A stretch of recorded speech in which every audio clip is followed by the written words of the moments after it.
बुजुर्ग पिताजी जिद कर रहे थे उनकी चारपाई बरामदे में डाल दी जाए। बेटा परेशान था, बहू बड़बड़ कर रही थी, कोई बुजुर्ग को अलग कमरा नहीं देता। हमने दूसरी मंजिल पर कमरा दिया है, टीवी, एसी, सब सुविधाएं दे रखी हैं। नौकर भी पर्सनली दे रखा है। पता नहीं 70 की उम्र में क्यों सठिया जाते हैं। पिता कमजोर और बीमार हैं, जिद कर रहे हैं उनकी चारपाई गैलरी में डलवा ही देता हूँ। निकिता ने सोचा, पिता की इच्छा पूरी करने का उसने स्वभाव बना लिया था।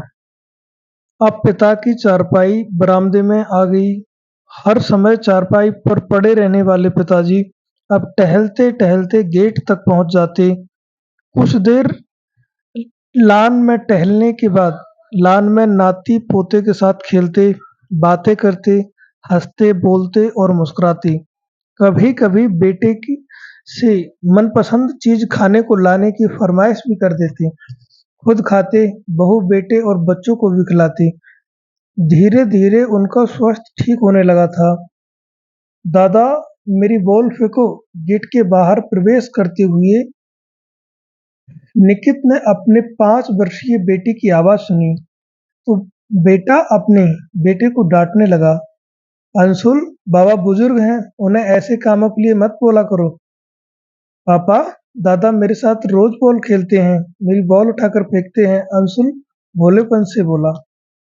क्या? निकित ने आश्चर्य की तरफ पिताजी की तरफ देखते हुए पूछा। पिताजी, हाँ बेटा, तुमने मुझे ऊपर वाले कमरे में सुविधाएं तो बहुत दी थी, लेकिन अपनों का साथ नहीं था। तुम लोग की बातें नहीं हो पाती थी। जब गैलरी में चारपाई पड़ी, निकलते बैठते तुम लोगों से बातें हो जाती हैं। शाम को अंशुल पासी के साथ खेलने को मिल जाता है।